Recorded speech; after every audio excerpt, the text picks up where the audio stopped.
자, 오늘 함께 은혜 받으실 말씀은 엘 베델 하나님, 나의 하나님 이런 제목이고, 부제목으로 세겜을 떠나 베델로 이런 제목으로 함께 은혜를 나누겠습니다. 자, 야곱이 서원하여 이르되, 야곱의 서원을 우리가 먼저 볼 텐데, 여호와께서 나의 하나님이 되실 것이요, 내가 기둥으로 세운 이 돌이 하나님의 집이 될 것이요, 하나님께서 내게 주신 모든 것에서 10분의 1을 내가 반드시 하나님께 드리겠나이다. 이게 야곱의 서원이에요. 자, 우리가 하나님을 믿고 예수님을 믿고 은혜 안에 살면서도 때로는 절박한 경우를 만나요. 그럴 때 많은 사람들이 하나님께 서원 기도를 드립니다. 이렇게 해주시면 제가 이렇게 하겠나이다 하면서 해달라는 요청을 하지요. 자기가 해결할 수 없는 내용을 하나님께 부탁하면서 이루어 주시면 내가 이렇게 하겠습니다 하고서 자기가 할 내용을 서원해요. 이렇게. 자, 앞에 있는 내용은 뭐냐 하면은 하나님께서 꿈 가운데 이 베델 들판에서 야곱이 잠을 자는데 꿈에 나타나셔서 내가 바로 너의 아버지 하나님, 할아버지 하나님, 여호와 하나님이다. 그리고 내가 어느 곳으로 가든지 내가 너와 함께 있겠다. 그리고 너를 무사히 돌아오게 해주마. 하나님이 약속하셔요. 꿈속의 약속이지만 하나님의 약속을 받은 야곱은 하나님께서 약속하신 대로 과연 그렇게 해주시면 저는 이렇게 하겠습니다 하고 자기가 할 몫을 약속한 거예요. 이게 서원이죠. 그러니까 나를 하나님께서 지켜주시고 내가 지금 바단 아람으로 가는데 갔다가 돌아올 때까지 내가 먹을 것과 의복을 주시고 그리고 나를 지켜주시면 그러면 내가 이렇게 하겠다는 거예요. 자, 뭘 약속했는가 보십시오. 첫째는 여호와께서 나의 하나님이 되실 것이요. 이건 뒤집어 얘기하면요, 야곱은 아직 여호와 하나님을 진실되게 믿지 못하고 있었어요. 자기 할아버지 아브라함은 그 하나님을 섬겼고 또 자기 아버지 이삭도 그 하나님을 섬겼지만 아직 야곱은 하나님에 대한 깊은 체험이 없어요. 오늘날 마찬가지입니다. 아버지가 목사님이고 장로님이고 소용없어요. 자기가 진실로 하나님을 체험해야 하나님께서 자기 하나님이 되는 거예요. 근데 야곱은 이때까지 그렇지 못했어요. 그래서 하나님께서 과연 그렇게 해주시면 여호와 하나님, 내가 늘 들었던 그 하나님 당신이 나의 하나님이 되실 것입니다. 그러면 어떻게 됩니까? 그 하나님이 내 하나님이 되면 내 조상들이 하나님을 사랑하고 섬겼던 것처럼 저도 하나님께 헌신하겠다, 그런 거예요. 아직은 안 그래요. 이따 두고 보십시오. 야곱의 삶이 어땠던가를 잘 보시면은 그 바로 앞에서도 그랬잖아요. 그냥 축복만 얼렁뚱땅 받으면 되는 줄 알고 정직하지 못하게 네가 애써냐 할 때 예, 제가 애썹니다. 목소리가 애써가 아닌데 아닙니다, 제가 애썹니다. 어디 만져보자. 그래도 벌벌 떨면서 어머니가 마련해준 그 염소 털을 팔에 발 붙이고 그러고 가서 아버지한테 손 내밀고 만져보게 하고 사기를 쳤어요. 아버지를 사기친 사람이 야곱이에요. 이게 올바른 신앙의 자세는 아니죠. 그러나 복은 받아야겠다고 생각해서 그렇게 했던 사람이에요. 나중에도 보면은 아직 하나님의 사람이 되지 못한 모습을 많이 보입니다. 그런데 하나님이 그렇게 나를 보호해 주시고 하면 내가 참 하나님을 섬기는 사람이 되겠다 하는 그런 얘기예요. 자, 이게 정직한 소원입니다. 우리가 진실로 하나님을 만나기 전엔 그 신앙이 사실은 위선적인 게 될 수가 있어요. 자, 두 번째 소원을 보니까 자다가 돌베개, 아무것도 준비된 게 없었어요. 그래서 들판에서 길쭉한 돌을 하나 주워서 이리 굴르고 저리 굴러도 이게 베개가 될 만하다 해가지고 긴 돌멩이를 베고 잤어요. 그래가지고 일어나서 아침에 일찍 일어나서 그 돌을 기둥으로 세웠어요. 이렇게 세우니까 꽤 높이가 되죠. 그리고 거기다가 자기가 가지고 있던 것은 유일하게 기름이었어요. 그 여행 중에 기름을 준비해서 가져가면서 필요할 땐 그걸 팔아서 돈으로 쓰는 게 그 당시의 여행 방법이었던 것 같아요. 그래서 그 자기가 가지고 있던 비상금에 해당하는 기름을 거기다 붓고 그리고 하나님께 이 서원을 한 거예요. 내가 지금 세운 이 돌이 하나님의 집이 될 것입니다. 다시 말하면 이 바로 이 장소에 제가 주님을 위한 전을 짓겠습니다. 집을 짓겠습니다. 또는 단을 세우겠습니다. 그런 약속이에요. 자, 세 번째는 하나님께서 내게 주신 모든 것에서 10분의 1을 내가 반드시 하나님께 드리겠나이다. 11조를 드리겠다는 거예요. 나중에 하나님께서 모세를 통해서 명령하신 11조 제도와는 다르지만 어쨌든 하나님께서 주신 것 중에 일부를 드리겠다는 거예요. 자기 조상 할아버지 아브라함이 그 소돔에 있었던 전쟁 가운데서 승리하고서 그 전리품의 10분의 1을 드렸다는 것을 야곱은 많이 들었을 거예요. 그래서 하나님께서 내게 물질을 주시면은 그 중에 10분의 1을 드리겠습니다. 이렇게 소원을 했어요. 하나님께서 나중에 모세를 통해서 계명을 주실 때 서원을 더디 갚으면 그게 너희에게 죄가 되겠다고 분명히 말씀하셨어요. 또한 잠언에는 서원을 더디 갚으면 그것이 너희의 우매함이다. 이렇게 말씀하고 있어요. 왜 그럴까요? 하나님은 우리가 하나님 앞에 서원하는 기도를 드릴 때 아주 신중하게 그걸 받아들이세요. 그래서 하나님은 자기 역할을 하시는 분이에요. 그러고 나서 우리 보고 우리 역할을 서원을 갚으라고 기다리고 계시는 거예요. 그런데 하나님을 세워두고 우리가 서원을 갚지 않으면 하나님께서 우리가 손으로 하는 일에 복을 내리시기 어려워요. 그래서 그게 우리의 우매함이 되는 거예요. 하나님께 약속했는데 안 지키고 자꾸 미루고 하면은 하나님께서 기다리시다가 주실 복도 못 준다 이거예요. 그러니까 하나님께 서원하면 빨리 갚아라. 그걸 더디 갚으면 그게 너희의 우매함이고 그게 죄가 된다. 차라리 서원하지 말라고도 말씀했어요. 그런데 지금 야곱은 겁 없이 서원을 했습니다. 자, 그걸 전제로 하고 그 바단 아람에 가서 외삼촌 라반의 집에 20년을 살았어요. 왜 20년을 살았습니까? 20년 살자고 작정하고 갔습니까? 아닙니다. 그 어머니 리브가가 며칠만 가 있거라. 네 형이 지금 노발대발하니 살인극이 벌어질까 두렵다. 그러니 가 있으면 며칠 후에 내가 사람을 보내서 다시 오라고 하마. 가서 빨리 아내를 얻으라는 거예요. 그건 이제 아버지가 또 부탁하는 겁니다. 이왕 가는데 너 가가지고 거기서 아내를 얻어오너라 하면서 또 두 번째 사명을 주었어요. 그래서 야곱은 외삼촌 라반의 집을 찾아갔고 거기서 라헬을 봤어요. 그 우물가에 목동 아가씨로서 라헬이 양을 몰고 왔어요. 거기에 첫눈에 반해가지고 안 해도 될 서비스를 합니다. 그 우물 입구를 가려놓은 큰 돌을 있는 힘을 다해서 밀어내고 양들로 물을 먹게 했어요. 원래 거기에 먼저 와 있던 사람들이 있었습니다. 그러고 라헬이 오니까 빨리 이거 열어서 물 좀 먹이지 왜 그러고 있냐 그랬더니 아니라고. 모일 사람 다 모이면 그때 목자들이 힘을 합쳐서 이 돌 뚜껑을 열고 그때 한꺼번에 먹인다. 그러니까 야곱 생각에는 아직 해가 있는데 빨리 물 먹이고 한 번 더 풀뜯게 하면 좋겠는데 그렇게 하자 그랬더니 안 된대요. 그런데 라헬을 만나니까 힘이 나가지고 그 돌을 열어 제끼고 그냥 물 먹였어요. 혼자 힘으로. 그러고서 라헬을 붙들고 내가 누구라고 고백하면서 울고 서로 반갑다고 그 라헬이야 황당하겠지만 끌어안고 뽀뽀하고 그랬다 그랬어요. 그러고서 이제 따라가서 결국 자기를 소개하고 라반이 또 반갑다고 끌어안고 입맞춤을 하고 그리고 거기서 살았어요. 한 달 살다 보니까 라반이 볼 때 이 녀석 갈 때가 됐는데 왜 안 가나. 근데 일은 열심히 해요.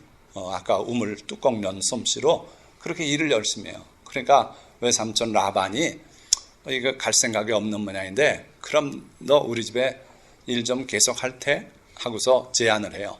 한 달 동안은 무료로 일을 했어요. 물론 재워주고 먹여줬으니까 대가가 되겠지만 그래도 그것보다는 넘치게 일을 하는 것 같아요. 그래서 대가를 줘야 될 텐데 너 뭘 주면 좋겠냐 그랬더니 야곱이 의외의 제안을 합니다.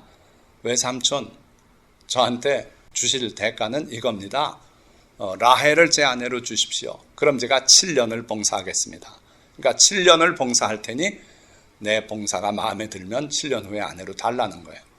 그래가지고 외삼촌 라반은 이왕에 시집 보낼 딸 그 지역 못된 사람들보다는 성실하고 건강하고 힘있고 하니까 너한테 주는 게 낫겠다. 그래가지고 오케이 했어요. 그랬더니 야곱이 7년을 하루같이 일했다 그랬어. 그 라헬을 사랑하기 때문에 그래요. 자, 그래가지고 결혼식을 치렀지요. 잔치를 벌렸습니다. 술을 진탕 먹었던 모양이에요. 그러고 잘 자고 났는데 아침에 눈 떠보니까 라헬이 아니에요. 그의 언니 레아예요. 세상에 이런 법이 어디 있습니까? 술 취해가지고 정신없이 요즘처럼 램프가 있는 것도 아니고 깜깜한 텐트 안에서 신혼밤을 보냈는데 아침에 보니까 레아더라 이거예요. 그래가지고 놀래가지고 외삼촌 보고 아침에 새벽에 새벽닭보다 더 일찍 일어나가지고 소리 지르면서 이게 어떻게 된 거냐고 했더니 외삼촌이 아주 막 시침을 뚝 떼고서 우리 고장에는 언니 앞서서 동생을 시집 보내는 일이 없어서 그렇게 한 거다. 그래도 그런 법이 어디 있습니까? 막 난리를 치는 거예요. 물려달라고. 근데 어떻게 물립니까? 그래서 외삼촌이 야, 그러지 말고 7년 더 봉사할래? 그러면 라헬도 주마. 그러니까 일주일만 잔치를 감당하고 그러고 나면 내가 라헬도 내게 주마. 그래가지고 꾹꾹 참고 일주일을 잔치를 벌리고 그러고 나서 라헬을 또 부인으로 줘가지고 자, 결혼식 또 합니다. 다시 오십시오. 해가지고 2주 동안 2개 결혼식을 치르고 말았어요. 하나님께서 원래는 율법 가운데서는 그 자매를 아내로 취하지 말라 그랬어요. 그런데 그땐 그 법이 없었어요. 그래서 라헬을 또 아내로 취했어요. 일주일 만에. 그건 이제 외상으로 아내를 받은 거죠. 미리 당겨서. 그래가지고 7년을 또 봉사했어요. 그러니까 얼마 동안 일했습니까? 14년을 일했어요. 임금이 뭐였습니까? 그냥 아내 얻는 거였어요.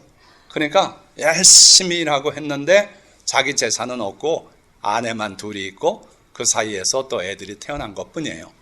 그 외삼촌이 자기 두 딸에게 또 몸종, 여종 하나씩을 붙여줬어요. 그런데 애 낳기 경쟁이 벌어졌어요. 레아가 먼저 애를 낳으니까 또 라헬은 나는 왜 못 낳냐고 남편 보고 애 낳게 해달라고. 그러니까 야곱이 내가 어떻게 하나님이냐 애를 낳게 하고 말고 하냐. 네가 낳아야지. 이래가지고 또 화가 나니까 자기 그 몸종을 그럼 여기다 애를 낳아 해가지고 몸종을 줘가지고 거기서 애를 낳고 그러니까 또 레아 언니는 또 애를 6씩이나 낳으면서도 또 몸종을 또 들여가지고 우리가 질 수 없다 그래가지고 또 애 낳고 이래가지고 애 낳기 경쟁으로 12를 낳아요. 참 이상한 집안이죠. 부인이 4이 있고 그 이스라엘의 시작이 그렇게 되는 거예요. 자, 그렇게 살다 보니까 14년이 갔고요. 그 다음에 이제 외삼촌이 14년 됐는데 이제는 치를 거 다 치렀잖아요. 그러니까 앞으로는 뭐를 내 품삯으로 하면 좋겠냐. 그랬더니 야곱이 이렇게 하시면 어떨까요? 하고 그 염소나 양에 보면 새까만 놈이 있고 양은 흰 거. 그리고 얼룩진 것이 간혹 있어요. 그런데 그게 많지 않지요. 야곱의 제안은 여기 짐승들 가운데 얼룩진 거 다 제하십시오. 저에게 흰 놈하고 순수하게 검은 놈만 맡겨주십시오. 그러고 기르다가 거기서 자연스럽게 얼룩진 게 태어나면 그걸 제 걸로 하면 어떻겠습니까? 그랬더니 외삼촌 라반이 입이 찢어지면서 좋다. 양심이 있어야죠. 자기 조카한테 일을 시키는데 그래도 적당한 임금이 돌아가야지. 그렇게 해가지고 너 아무리 길러봐라 흰 데서 흰 거 나지 거기서 얼룩이 날 줄 아냐 이런 심보예요. 그래가지고 흰 것만 또 검은 것만 길렀는데 야곱이 이건 비과학적인 수법을 씁니다. 새끼를 벨려 그럴 때 그 앞에 막대기를 놓는데 칼로 이렇게 깎아서 껍질이 벗겨지고 이쪽 벗겨지고 해서 나무에 시꺼먼 나무에 군데군데를 벗겨가지고 얼룩얼룩한 걸 만들어가지고 그걸 쭉 세워놔요. 그래가지고 그 앞에서 교미를 해서 임신을 해가지고 새끼를 낳으면은 얼룩이가 나오더라 이거예요. 그걸 어디서 배웠냐? 꿈으로 하나님께서 알려주신 것 같아요. 뒤에 가보면 그런 얘기가 나와요. 그래서 하나님께서 야곱에게 복을 주시기 위해서 신기한 그 야곱에게만 통하는 그 비법을 알려주셔서 그렇게 해가지고 그 다음에 얼룩진 것들이 막 태어나는 거예요. 그래가지고 결국 6년을 일했더니 야곱이 거부가 돼요. 그래서 머슴들도 사고 막 이렇게 되고 외삼촌 라반은 그냥 평상시 실력대로 그냥 보통 삶을 살고 이랬어요. 자, 그래가지고 오늘 이 말씀인데, 이에 그 사람이 매우 번창하여 양떼와 노비와 낙타와 나귀가 많았더라. 그런데 고민이 생겼어요, 야곱에게. 이렇게 되다 보니까 야곱이 라반의 아들들이 하는 말을 들은즉 야곱이 우리 아버지의 소유를 다 빼앗고 우리 아버지의 소유로 말미암아 이 모든 재물을 모았다. 그렇게 라반의 아들들이 얘기하는 거예요. 그래서 야곱이 고민하던 끝에 이분은 또 하나님께 기도를 한 것 같아요. 그랬더니 하나님께서 꿈에 나타나서 말씀하셨어요.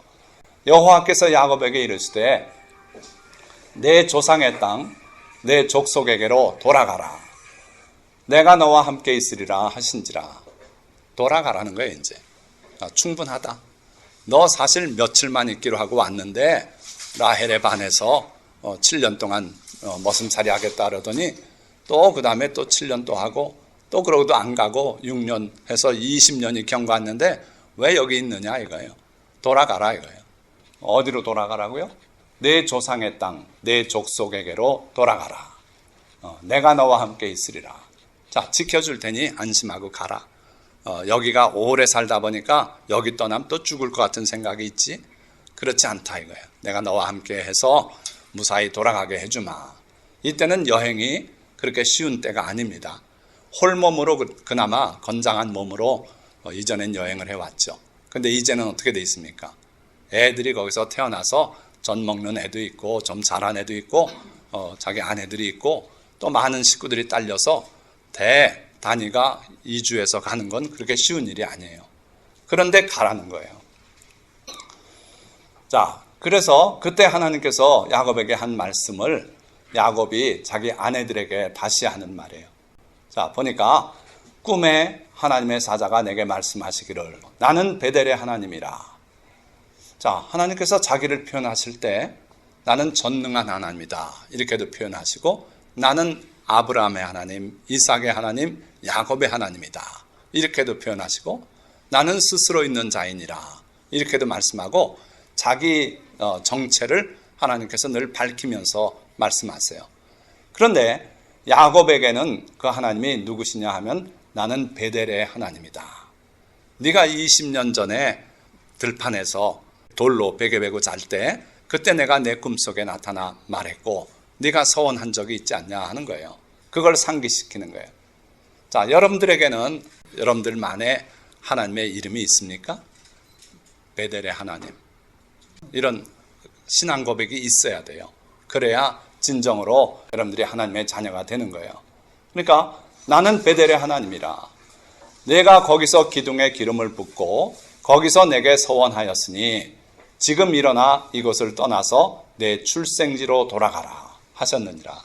이 말씀이 아까 위의 표현보다는 좀 더 구체적인 내용이죠. 똑같은 하나님의 계시를 이렇게 달리 표현하고 있어요.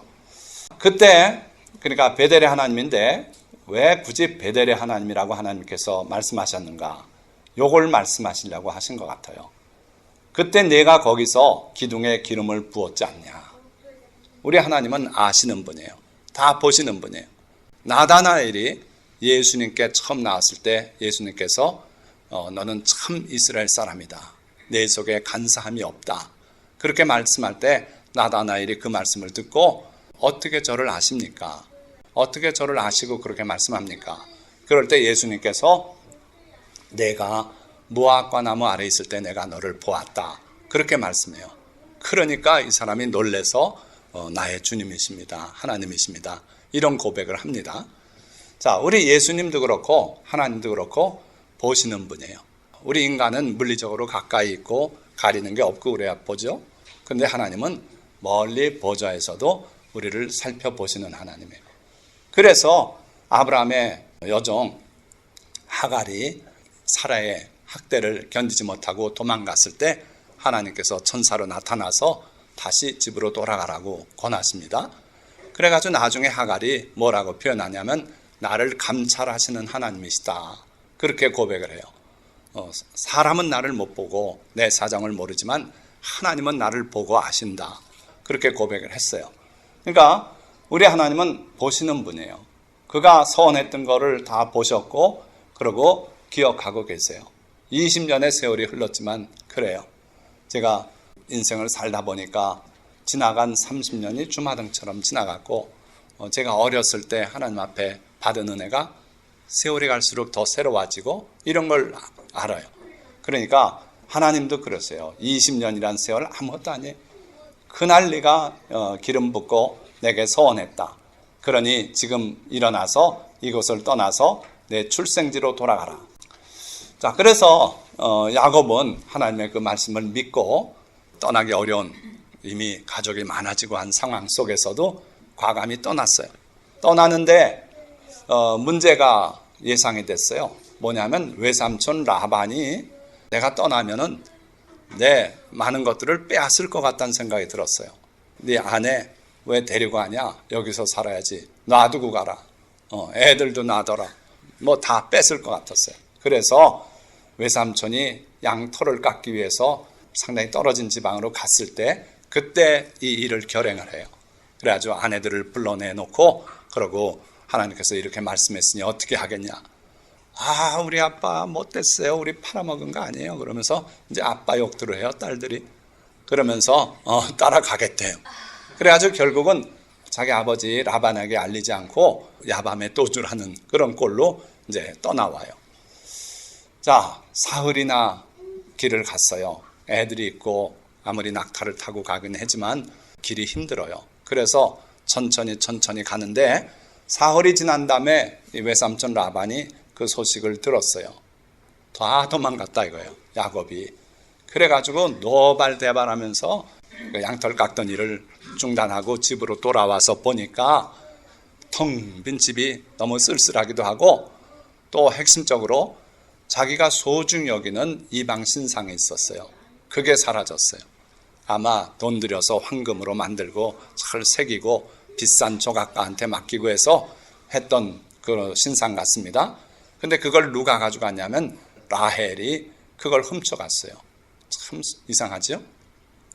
자, 그래가지고 라반이 이것저것 성이 나가지고 자기 형제들 뭐 주변 사람들 다 몰아가지고 군대를 이뤄서 추격을 했어요.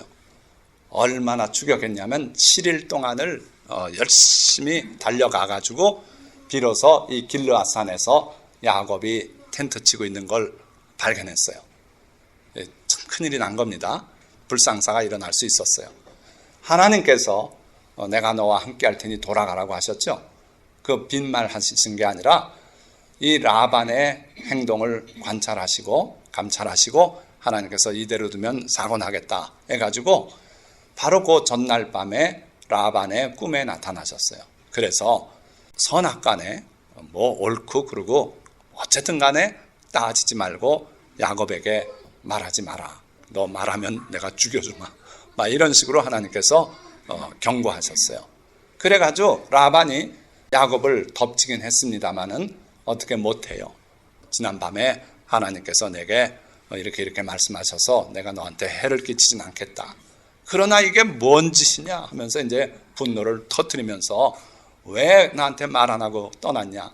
나한테 간다고 하면 내가 축복해주고 내 자식들한테 손자한테 키스해주고 그리고 도와주지 않았겠느냐. 그랬더니 야곱이 뭔 말씀 그렇게 하십니까? 외삼촌. 내가 외삼촌 집에 20년 살았지만 내 임금을 10번이나 변경하고 이렇게 하기로 하고 약속 안 지키고 그러지 않았습니까? 하고 오히려 대들어요. 그래서 분위기가 험악해졌는데 그래도 거기서 또 함께 있는 다른 사람들이 참으십시오 뭐 이래가지고 결국 거기서 맹세를 서로 해요. 관계가 안 좋아졌어요. 좋은 식으로 헤어지려고 그러다 안 되고 돌을 쌓자. 다시는 보지 말자 해가지고 야곱이 돌을 하나 돌기둥 같은 걸 세우고 또 딴 사람들이 돌 하나씩 들고 와가지고 돌 무더기를 쌓다 그랬어요. 그러니까 얼마나 많은 사람들이 씩씩거리고 쫓아온 건지 알 수 있죠. 그래가지고 돌 무더기를 쌓고 거기서 하나님 앞에 맹세해요. 그래서 너는 이 돌 무더기 지나서 나한테 절대 오지 마라. 그땐 무슨 일 날지 모른다. 나도 절대로 이 돌 무더기 지나서 너한테 가지 않으마. 해를 끼치지 않으마. 이래가지고 이 원한의 돌 무더기가 돼버리고 말았어요.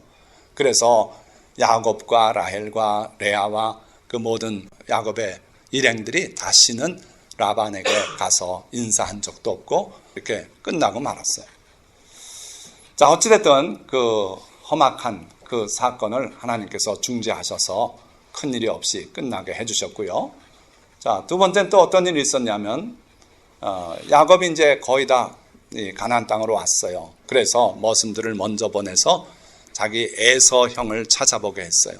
그랬더니 급하게 그 종들이 돌아와가지고 하는 소리가 큰일 났습니다. 에서 형이 군사를 일으켰습니다.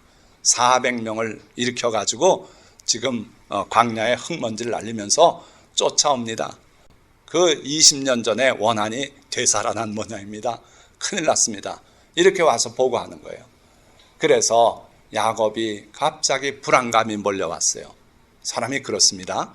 뭐 최악의 상황을 자꾸 상상하면 꼬리에 꼬리를 물고 그게 일어나요. 그래가지고 형이 와서 다 죽일 거다. 이 짐승 다 뺏어갈 것이다. 큰일 났다. 그래가지고 야곱이 나름대로 꾀를 냅니다. 그래서 그 무리를 둘로 나누고 그것도 걱정이 돼서 다시 넷으로 나누고 먼저 이거 치면은 이 사람들 저리 도망가고 뭐 이런 식으로 작전을 세웠어요. 그래가지고 그 요단강의 지류인 야복강에 와가지고 그 나루토를 다 건너서 먼저 보내고 자기는 안 건너가고 다시 되돌아와서 요단강 저쪽에 있어요. 왜요? 저기서 살인극 나서 비명소리 나면 자기는 주랭랑 놓겠다 이거예요. 이런 사람이 야곱이에요. 그런데 그 밤을 고민으로 그래도 지새워요. 내가 이게 도대체 20년을 이렇게 살았는데 형이 잊을 만도 한데 어찌 이렇게 또 분노를 못 사귀고 저렇게 군대를 일으켜서 오는가? 어찌하면 좋은가? 그때 밤에 한 사나이가 거기 나타났어요. 급한 김에 그 사람 붙들고 날 좀 도와주십시오 하고서 청했더니 이 사람이 보통 사람이 아니에요. 천사인 걸 알아챘어요. 그래서 나를 축복해달라고 그 새벽이 다가오도록 붙들고 씨름을 했어요. 그래 나중에는 나를 가게 해라. 더우니까 그때 이제 야곱이 저를 축복해주지 않으면 절대 안 보냅니다. 그래가지고 한두 뼈를 쳐서 위골이 됐어요. 그런데도 매달려서 울면서 축복해달라 그러니까 불쌍해서 축복해준 게 이스라엘이란 이름이에요. 내 이름 바꿔라. 이스라엘이라고 해라. 이스라엘이란 이름은 하나님과 겨루어서 이긴 자란 뜻이에요. 그래서 비로소 이제 천사는 떠나가고 야곱이 이 뼈가 부러졌으니까 쩔뚝거리면서 하나님의 얼굴을 자기가 봤다고 믿고 고백하면서 제일 앞에서 쩔뚝거리며 가고 뒤에는 이 일가족들이 어린애, 여인네 뭐 해서 쭉 떨며 있고 그러니까 형이 멀리서 보더니 이게 야곱인가? 20년 전에 그렇게 당당하고 나를 사기쳐 먹고 한 이 녀석이 어째 20년 지나서 이 꼴이 돼서 병신이 돼서 오는가? 그렇게 생각했던 모양이에요. 그래서 에서가 달려와서 그를 맞이하며 안고 목을 어금 맞추어 그와 입 맞추고 서로 우니라. 에서가 먼저 달려왔어요. 야곱은 그 순간까지도 또 떨고 있을지 몰라요. 그런데 달려와서 그 원한을 눈 녹듯이 날려버리고 그리고 동생을 끌어안고 입 맞추고 네가 어째 이렇게 돼 돌아왔냐 하면서 결국 나중에는 자 떠나자. 내가 가는 길을 지켜주마. 그 야곱을 죽이려고 끌고 왔던 400의 군사를 호위병으로 해서 지켜주겠다는 거예요. 그런데 야곱은 결국은 사양해요. 형님의 군사들은 다 젊은 군사들이고 막 달립니다. 따라가다 우리 애들이 잘못하면 다칩니다. 지치고 죽을 수 있습니다. 짐승도 그렇고. 그러니 먼저 가십시오. 나중에 우리가 천천히 형님을 찾아뵙겠습니다. 그렇게 해서 이제 형을 잘 돌려보내. 자, 그래서 이날에 에서는 세일로 돌아갔다 그랬어요. 야곱은 어떻게 했냐면 숫곳에 이르러 자기를 위하여 집을 짓고 그의 가축을 위하여 우릿간을 지었으므로 그 땅 이름을 숫곳이라 부르더라. 자, 여기 보니까 집을 지었다 그랬어요. 이 당시에 야곱은 텐트 치고 사는 사람이에요. 유목민이에요. 그런데 집을 지었어요. 재물은 많으니까. 그러니까 그 지방 사람들의 사는 모습을 보고 자기도 따라한 거예요. 그러니까 숫꽃까지 와가지고는 동화됐어요. 그래서 이런 집 짓고 베트라고 분명히 집이에요. 그리고 우리간을 또 지었다 그랬어요. 이게 지금 요즘 현대식 축사지만 축사를 지었어요. 원래 이 당시 목축은 그냥 들에서 하는 거예요. 그런데 축사를 지을 정도의 거부가 돼 있고, 그리고 숫꽃이라고 하는 곳에 처음 정착을 했고, 그 숫꽃이라고 하는 명칭이 바로 이 축사가 수카예요. 수카. 그래서 그 수카가 많은 성읍이었다 해가지고 야곱이 이룬 성읍을 숫꽃이다 이렇게 부르게 됐어요. 자, 여러분들 하나님께서 어디로 가라고 했습니까? 내 출생지, 내 동족의 곳, 다시 말하면 그가 도망 나왔던 그 아버지의 집, 거기 가면 아버지가 기다리고 그럴 거 아닙니까? 그리 가라고 했는데 야곱은 형을 만나서 형 먼저 돌려보내고 자기는 엉뚱하게 숫꽃에 와서 정착을 했어요. 바로 여기 숫꽃인데 여기 숫꽃이 원래 하나님이 가라고 했던 곳입니까? 아니다 이거예요. 원래 하나님께서는 출생지로 가라 그랬어요. 여기서 태어났거든요. 부엘세바. 그래서 그리 가라고 하셨는데 하나님의 말씀을 순종하고 외삼촌 라반의 집에서 돌아오긴 했습니다마는 온전히 순종하지 못했어요. 그래서 이 숫곳에 와서 정착을 하고 살기 시작했던 거예요. 자, 그러고서 또 거기서 무슨 사정이 있었는지 몰라도 장소를 또 옮겨요. 그래가지고 야곱이 밧담 아람에서부터 평안히 가나안 땅 세겜 성읍에 이르러 그 성읍 앞에 장막을 치고 그가 장막을 친 밭을 세겜의 아버지 하몰의 아들들의 손에서 백크시타에 샀으며, 자, 세겜은 또 어디입니까? 조금 아까 봤던 숫곳에서 한 40km 떨어진 지점이에요. 그렇게 먼 곳은 아닌데 그리 이사를 갔어요. 세겜으로. 그래가지고 이번에는 집은 안 짓고 그 세겜 성읍 앞에 장막을 쳤다 그랬어요. 이게 원 모습으로 이제 돌아간 거죠. 집 짓고 있다 그 집을 뺏겼는지 어쩌는지 아유 집인지 앉아 하고선 그냥 장막을 쳤어요. 그런데 여기에 오래 살고자 하는 뜻이 있었어요.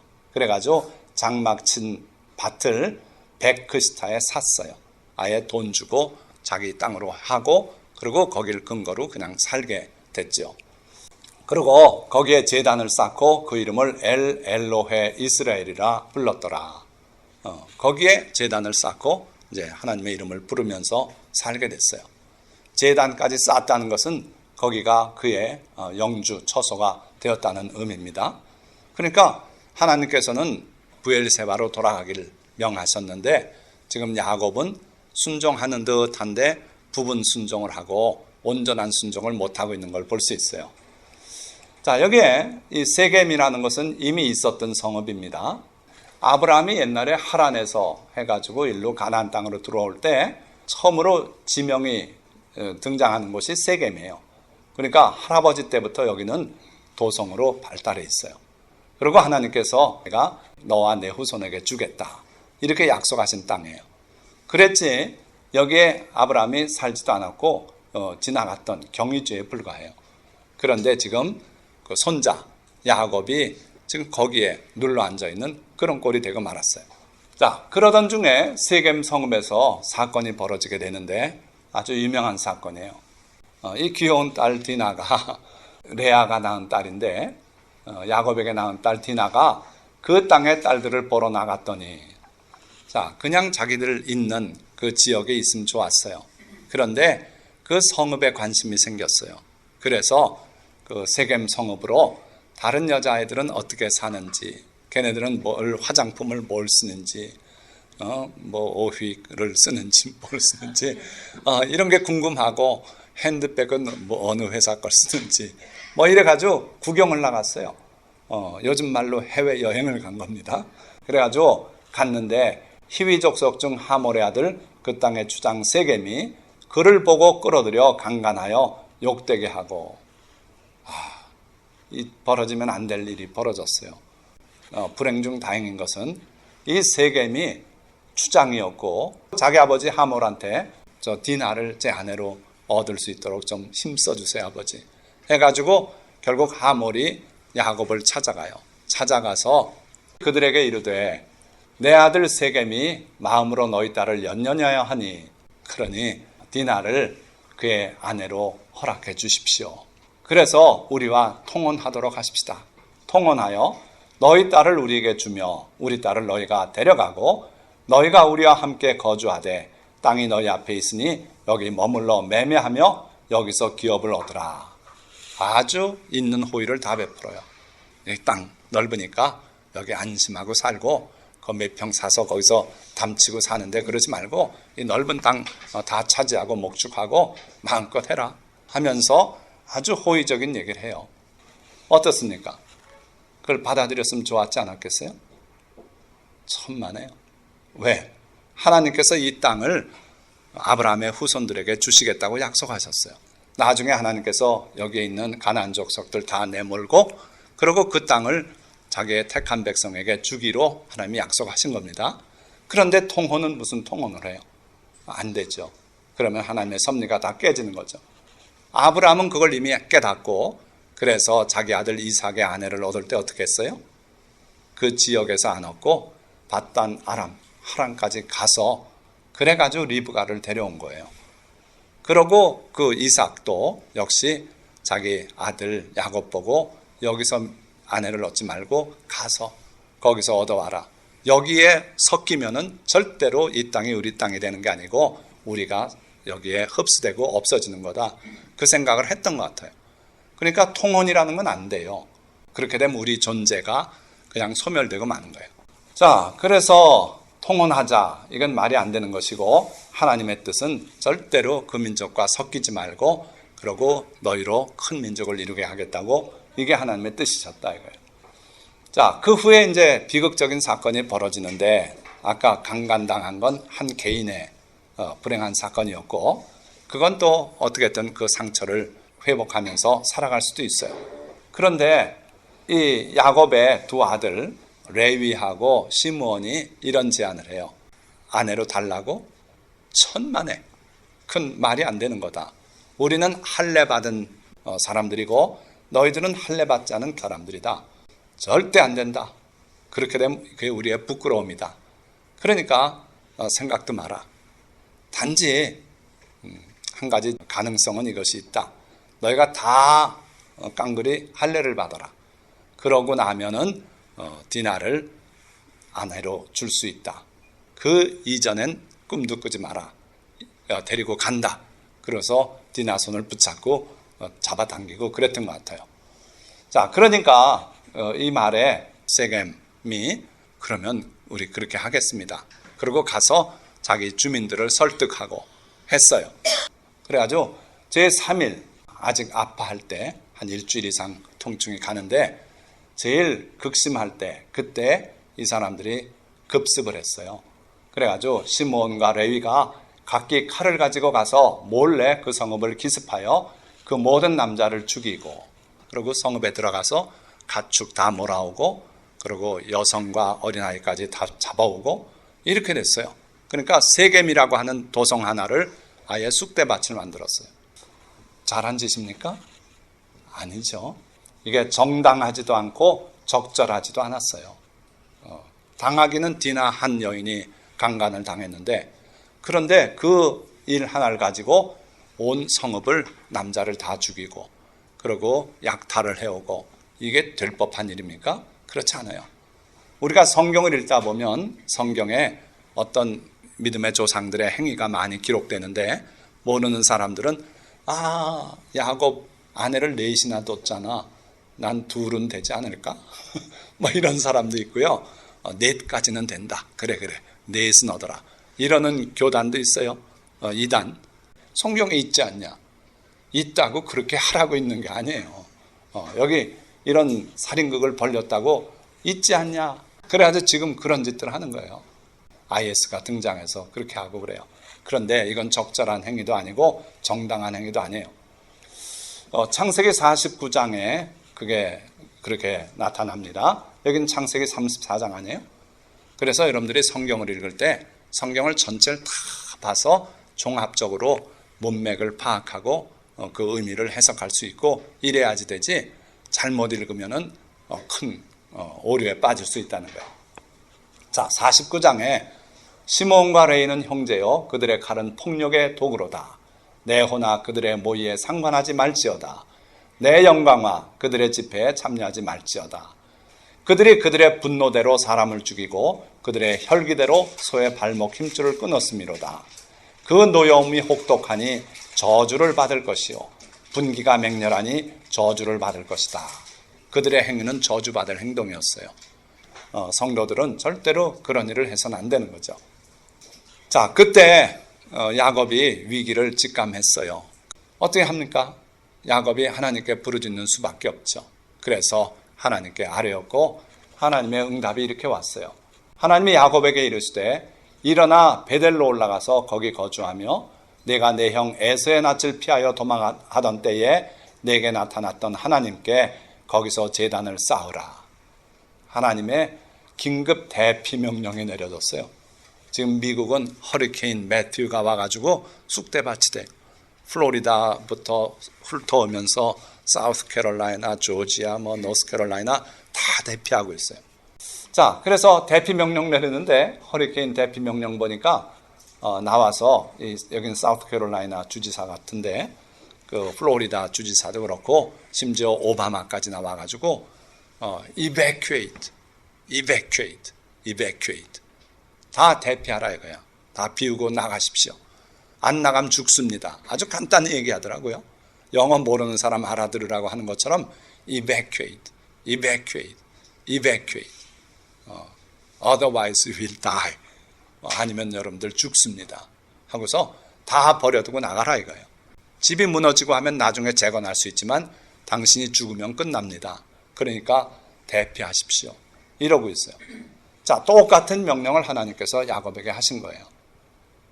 세겜을 떠나라. 그러고 베델로 가라.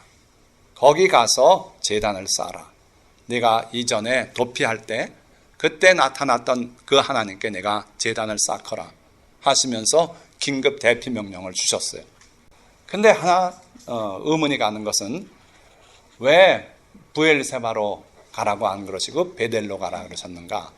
원래 하나님께서 저 바단 아람에서 이제 돌아가라 할 땐 어디로 가라 그랬다고요? 출생지 브엘세바로 돌아가라 했는데 갑자기 이번에는 베델로 가라 그러셔요. 자, 여러분들 여기 잘 보세요. 숫곳이 아까 여기 있고 여기가 세겜이고 베델이 여기에요. 가까워요. 그런데 여기가 지금 쑥대밭이 되고 성이 나가지고 벌집 쑤신 것 같은데 겨우 한 35km 지점 떨어진 베델로 가서 되겠습니까? 도망가려면 아예 멀리 저 브엘세바 그것도 부족하면 저 애굽까지 도망가는 게 낫지 않겠어요? 근데 어떻게 하나님께서 베델로 가라고 그렇게 말씀하시는가 이거예요. 여러분들 아까 그 대피 명령 내리는 사람들이 그냥 내리는 게 아닙니다. 허리케인에 온갖 정보를 다 가지고 있고 진행 경로도 미리 예상하고 그래서 대피하라고 그러는 거예요. 하나님께서도 아시는 분이에요. 지금 무슨 사건이 어떻게 벌어질지 다 아시기 때문에 하나님께서 내리시는 대피 명령이 가장 합리적이에요. 멀리 간다고만 되는 게 아니다 이거예요. 위기의 순간에 혈육을 찾는 것은 어리석은 일이라고 잠언에도 나와 있어요. 그러니까 그 브엘세바 가면 아버지도 있고 나를 건져줄 동포들이 있다 이렇게 생각하고 간다면 그건 어리석은 짓이다 이거예요. 위기의 순간엔 어디로 가라고요? 평안할 때는 고향으로 가지만 그러나 환난 날에는 주님의 날개 그늘 아래로 피해야 돼. 독수리가 또는 새매가 이렇게 납니다 시골에. 그러면 암탉이 막 소리를 쳐요. 깍깍깍깍 하고. 그러면 병아리들이 봄철에 밖에서 놀다가도 다 몰려가지고 어머니 날개 밑으로 들어와요. 그게 제일 안전해요. 하늘에 나는 솔개가 이 큰 암탉은 못 채가요. 그런데 병아리 새끼는 있으면 채가요. 그러니까 병아리가 피해야 할 곳은 어머니 날개 그늘 밑이에요. 암탉 날개 그늘 밑. 그것처럼 우리가 위기 상황에 있을 때 우리가 피해야 할 곳은 바로 우리 예수 그리스도의 십자가 밑이고 하나님의 은혜의 날개 밑이에요. 그래서요 우리가 돌아가야 할 곳은 우리가 은혜를 체험했던 첫사랑의 장소예요. 우리의 첫 신앙 그 체험했던 그곳이 바로 우리에게 베델이 된다 이거예요. 또 그것은 심판이 지나간 곳이기도 해요. 예수 그리스도의 십자가 그늘 밑은 이미 하나님께서 우리의 죄를 거기 다 얹어서 심판하신 곳이에요. 십자가 밑에 나가서 예수 그리스도의 보혈, 나를 대신해서 돌아가신 그 보혈을 간청하고, 그리고 거기 회개하고 엎드리면 하나님께서 내 죄를 사하시고 나를 위기에서 건져주실 것이에요. 그리고 또 바로 하나님이 일러주신 곳, 그곳이 바로 우리의 베델이다 이거예요. 자, 그래서 야곱이 변화된 모습을 한번 보세요. 야곱이 2에 하나님께서 그렇게 말씀하시니까 자기 집안 사람과 자기와 함께한 모든 자에게 이르되 너희 중에 있는 이방 신상들을 버리고 자신을 정결하게 하고 너희의 의복을 바꾸어 입으라. 회개를 촉구하고 있어요. 그러면서 우리가 일어나 베델로 올라가자. 내 환난 날에 내게 응답하시며 내가 가는 길에서 나와 함께 하신 하나님께 내가 거기서 제단을 쌓으려 하노라. 이제 나는 여호와 하나님, 나에게 나타나셨던 그 하나님께 돌아가겠다. 내가 지난 20년간 헛살은 것 같다. 그러면서 또 여기서 10여 년 세월을 또 헛세월했다. 그래서 나는 하나님의 명령대로 베델로 가서 이제 하나님만 섬기고 살겠다. 이렇게 선언한 거예요. 그러자 그들이 또 야곱이 하나님이 각각 한 일이 여기 소개돼요. 그들이 자기 손에 있는 모든 이방 신상들과 자기 귀에 있는 귀고리들을 야곱에게 주는지라. 귀고리하고 폼내고 비싼 가죽 가방 들고 나갔다 디나가 강간당하고 이 사건이 벌어졌으니 다시는 귀고리 하지 마라. 보기도 싫다. 뭐 이랬을지 모르겠어요. 어쨌든 그 귀고리는 세속적인 생활 패턴을 말해요. 그래서 다 내려놔라. 이방 신상 다 내려놔라. 그래가지고 결국 그들이 귀에 있는 비싼 금 귀걸이 다 내려놨어요. 그리고 자기들이 가지고 있던 이방 신상들을 다 내놨어요. 그러니까 야곱이 이번에는 그것들을 세겜 근처 상수리 나무 아래에 묻고 그들이 떠났다 그랬어요. 아까워하지 않고 땅 파고 묻어버렸어요. 아무도 못 찾게 묻어버리고, 그러고 하나님 말씀대로 세겜을 떠났어요. 그러자 하나님이 각각의 역할이 아름답게 이루어지고 있어요. 하나님이 그 사면 고울들로 크게 두려워하게 하셨으므로 야곱의 아들들을 추격하는 자가 없었더라. 추격군을 만들어가지고 공격했으면 하룻밤에 그냥 멸족하고 마는 거예요. 그런데 하나님께서 크게 두려워하게 그들에게 두려움을 내려주셨어요. 이래야 우리가 이길 수 있는 겁니다. 우리 힘으로는 이길 수 없는 상대가 많아요. 절대 그래요. 하나님께서 도와주시고 하나님께서 보이지 않는 신기한 능력으로 역사하셔야 우리가 산다 이거예요. 그래서 멀리 가야 살 줄 생각하는 사람이 있고, 실력 있는 변호사한테 사건을 맡겨야 이길 것 같고, 그리고 실력 있는 의사 찾아가야 이 암이 나을 것 같고, 그렇지 않단 말입니다. 하나님께서 하셔야 된다 이거예요. 그래서 결국은 하나님께서 그들에게 두려움을 넣어주고 추격하는 자가 없이 평안히, 그래서 그 다음 목적지로 갈 수 있었어요. 어디가 목적지라고요? 베델. 이전에 홀로 돌베개 메고 잤던 그곳에 당도했어요. 그래서 야곱과 그와 함께한 모든 사람이 가나안 땅 루스 곧 베델에 이르고, 거기서 야곱이 설명을 했을 것 같아요.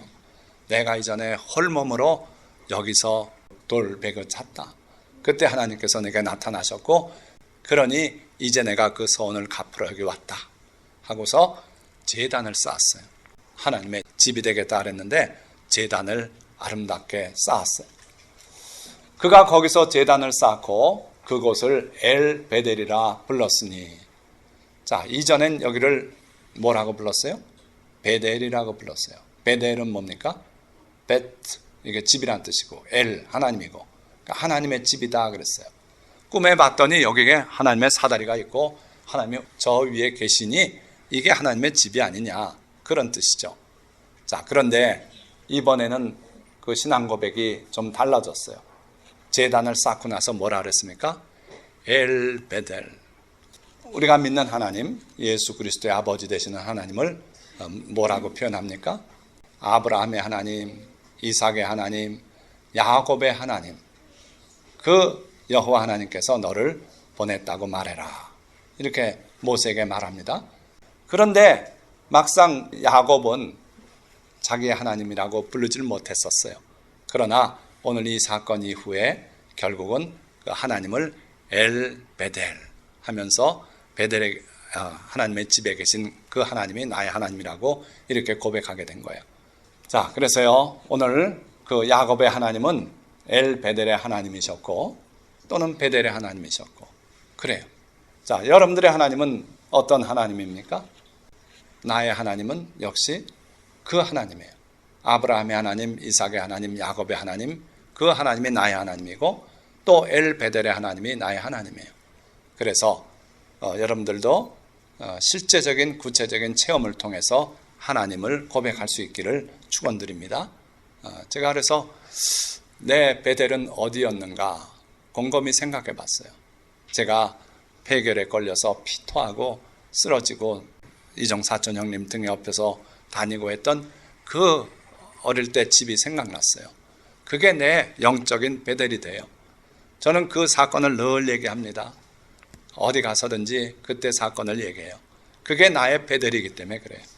그래서 은혜를 체험한 그 사건이 여러분들에게 있기를 축원드립니다.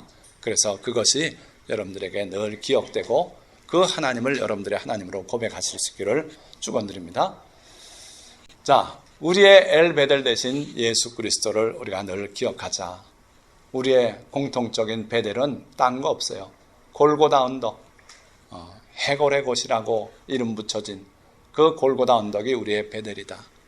거기서 예수님께서 우리를 위해서 피 흘려 돌아가시고 그 보혈이 우리의 죄를 씻으시고 우리가 하나님의 백성이 되게 하셨으니 그 골고다 언덕, 그것이 바로 우리 예수님을 믿는 성도들의 베델이다 이거예요. 자, 말씀을 맺습니다. 맺는 말씀이 조금 길어요. 야곱이 에서를 피해 도망갈 때 그에게 나타나셨던 하나님은 때가 되자 야곱에게 다시 나타나셨어요. 그리고 밧단 아람을 떠나 그의 출생지 고향으로 돌아가라고 말씀하셨어요. 그런데 야곱은 가나안으로 돌아오긴 했습니다마는 그가 돌아가야 할 고향 브엘세바로 돌아가지 못했어요. 어디로 갔다고요? 숲곳에 집과 우릿간을 짓고 살았고요. 그리고 이방 사람의 성읍 세겜 앞에 장막을 치고 그 땅을 돈 주고 사서 그리고 정주했어요. 그 기간이 10년이 넘는다고 보는 겁니다. 그래서 외삼촌 집에 20년 그리고 숲곳과 세겜에 10년 해서 그가 하나님 앞에 서원한 걸 30년 이상 이루지를 못했어요. 그런데 잘 될 것 같았던 그 세겜의 삶이 결국 딸 디나의 강간 사건을 통해서 엄청난 재앙을 가져올 뻔했어요. 그때 하나님께서 야곱에게 다시 나타나셔서 세겜을 떠나 베델로 돌아가 거기서 그에게 나타났던 하나님께 제단을 쌓으라고 말씀했어요. 여기는 무슨 의미가 있습니까? 약속했던 서원을 거기서 빨리 이루라는 거예요. 하나님은 30년 세월 동안 기다리셨어요. 서원을 이루기를 기다리셨어요. 이제 야곱은 이방 신상들과 귀고리를 묻어버리고 하나님의 말씀에 순종해서 세겜을 떠났어요. 잘한 거죠. 정말 잘한 거예요. 그때 하나님께서는 주변 사람들에게 큰 두려움을 내려 야곱 일행을 추격하지 못하게 하셨어요. 하나님 이래야 하실 수 있는 일을 하나님은 하셨어요. 그리고 야곱 일행은 베델에 이르게 됐고 거기서 여호와 하나님께 제단을 쌓고 그곳 이름을 엘 베델이라고 불렀어요. 자기의 체험을 그대로 하나님 고백으로 그렇게 했던 거예요. 자, 이 줄거리에서 우리가 얻어야 될 교훈이 뭐가 있습니까? 이게 진짜 맺는 말씀이에요. 성도가 하나님의 말씀을 온전히 따르지 않고 세상과 타협하고 세상을 사랑하면 비록 제단을 쌓고 하나님의 이름을 부르더라도 위기에 빠질 수가 있어요. 세겜에서 제단을 쌓고 그는 할 일을 다 했어요. 하나님 그 제단을 엘로헤 이스라엘이라고 그렇게 부르면서 예배 생활도 했어요. 그런데 그래도 위기가 다가왔어요. 하나님의 뜻대로 있을 곳에 있지 않을 때 위기가 올 수 있더라는 거예요. 자, 그러나 그러한 위기의 순간에라도 우리가 주님께 부르짖으면 주님은 우리에게 피할 길을 말씀으로 일러주세요. 거기에 뭐 갑자기 모래가 두 차가 쏟아져 부어졌더라. 그 모래로 성을 쌓았다. 안 그랬어요. 말씀만 주셨어요. 시편 107편에 그 말씀이 있어요. 하나님께서 말씀을 보내어서 우리를 위경에서 건져내신다고 말씀하셨어요. 하나님은 우리에게 말씀으로 우리의 갈 길을 일러주셔서 위기의 순간에 이길 수 있도록 그렇게 많이 하셔요. 자, 그때 우리가 할 일은 하나님 앞에서 스스로를 돌아보며 회개하고 고칠 건 고쳐야 돼요. 그리고 주님의 말씀에 절대 순종해야 돼요. 그러면 그 위기를 넘길 수가 있어요. 자, 그리고 베델로 올라가 거기서 제단을 쌓고 서원을 갚은 야곱을 우리가 본받아서 우리도 혹시 하나님 앞에 서원한 게 있다면 까먹지 말고 서원을 갚을 줄 알아야 돼요. 그러면 여러분들에게 큰 복이 돼요. 정말입니다. 제 신앙의 체험이 그걸 분명히 말하고 있어요. 그러니까 여러분들이 하나님 앞에 서원한 게 있으면은 그걸 갚아야 돼요. 그럼 하나님께서 기가 막힌 복을 또 더 내려주세요. 하나님 앞에 서원을 더디 갚는 것은 우리의 우매함이며 또 죄가 된다고 성경은 말씀하기 때문에 그렇습니다. 그래서 예수 그리스도를 믿어 하나님의 백성이 된 우리는 우리 나름대로의 세겜에서 떠나야 돼요. 뭐가 우리의 세겜입니까? 바로 세상이 우리의 세겜이에요. 여러분들이 너무 세상에 깊이 들어가 있으면 발을 빼시기 바랍니다. 그렇게 하고 우리의 베델인 골고다 언덕으로 돌아가야 해요. 매일같이 십자가 밑에 고개 숙이고 그러고 은혜 가운데 들어가야 돼요. 자, 그리고 우리가 우리의 엘베델 하나님이신 예수 그리스도의 은혜 안에 살아가야 돼요. 결코 세겜에 물들어서 그 귀걸이 나도 하고 그 핸드백 나도 들고 그러고 그거 구경하러 돌아다니는 강간 사건도 일어나고 끔찍한 사건이 일어날 수 있다 이거예요. 그래서 우리는 하나님의 백성다운 그런 삶을 살아야 될 줄 믿습니다. 자, 기도하겠습니다.